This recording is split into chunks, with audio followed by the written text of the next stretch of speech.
Ngayong araw nga pala ay magdi-deliver tayo ng order na chicken pastil mga kuys. Grabe, sobrang saya ko kasi sobrang dami na mga nagpa-deliver mga kuys. Kaya kung napapansin nyo, ang dami kong dala dahil mga order nga yung mga dala ko mga kuys. Sobrang saya ko, grabe. Dahil nga lahat ng umorder sa akin ay napapawi yung pagod ko mga kuys. Maraming salamat nga pala sa mga umorder sa akin at solid followers. At si Macmac na nga rin pala yung naging driver ko kaya kasama ko siya sa pag-deliver mga kuys. Dahil wala rin naman siya gagawin at lihitin mong tambay nga lang, etong at biniyabit ko na siya mga kuys. Sobrang natutuwa nga ako mga kuys kasi napapawi yung pagod ko sa araw-araw mga kuys. Sa tuwing nakikita ko yung mga order, sobrang dami mga kuys. At dumating na nga ako mga kuys sa first drop ko at first deliver na aking pupuntahan mga kuys. Sobrang saya ko nga mga kuys kasi sobrang init ang pagtanggap nila sa akin mga kuys. Bali, next week pa nga pala umorder yan sila ma'am. Nagkaroon lang ng problema dahil ang bilis na sold out ng ating chicken pastil mga kuys. Kaya naubusan sila. Sa mga umorder nga pala at naubusan mga kuys, sobrang pasensya na po kayo kasi alam nyo naman, sobrang bilis ng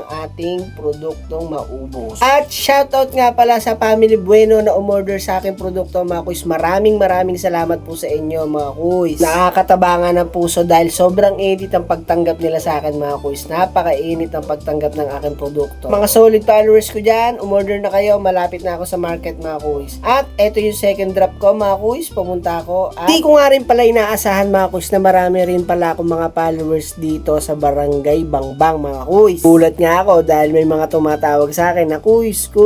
Alam nyo mga kuys, pagka nakakagawa ako ng video at maraming views, maraming comments, maraming react, sobrang tumataba ang puso ko. Alam nyo po kung bakit? Dahil alam ko na nasiyahan kayo at nagandahan kayo sa video na nagawa ko mga kuys. Kaya nga mga kuys, mas sinisipagan ko pa, mas gagalingan ko pa para sa mga solid followers ko. Dahil bukod nga sa Panginoon, bukod sa pamilya ko, ang mga solid followers ko ang nagpapasipag sa akin at nagbibigay lakas mga kuys. O balik tayo dito sa delivery ko mga kuys. Bali, eto nga pala ang aking kaibigan na umorder na 4 na pieces na 120 ml mga kuys. Tulad nga ng sinabi ko sa inyo mga kuys, is limited edition lang yung binigay kong discount mga kuys. At dahil bukod sa makakatipid na kayo sa budget, makakadagdag pa kayo ng product dahil 240 ml ang magiging capacity nung binili nyo 120 ml pag dalawa. Kita nyo mga kuys, sa 150 pesos, meron na kayong 240 grams na pastil mga kuys. At pagdating ko nga doon sa pinagdeliveran ko, meron ako isang followers na saktong pinanonood yung aking vlog mga kuys. Nakakataba nga ng puso mga kuys. Sobrang sarap sa pakiramdam dahil meron ka mga supporters tulad ni kuys. Maraming salamat po sa iyo kuys. At sa mga order nga pala at mga nagtatanong kung anong oras ako nagdi-deliver mga kuys, is 5 PM po ako nag-i-start mag-deliver, and then depende na lang mga kuys kung malayo ka, syempre uunahin ko muna yung malalapit at makadadaanan kong area mga kuys. At ayan nga pala yung mga makukulit kong pinsan mga kuys, yung mga siraulong yan, pag nakita nyo, sapakin nyo na lang bigla nang walang kalaban-laban. At bumili na rin pala ako ng merienda namin bago ko umuwi mga kuys dahil nakakagutom mga araw na to mga kuys. Maraming salamat po.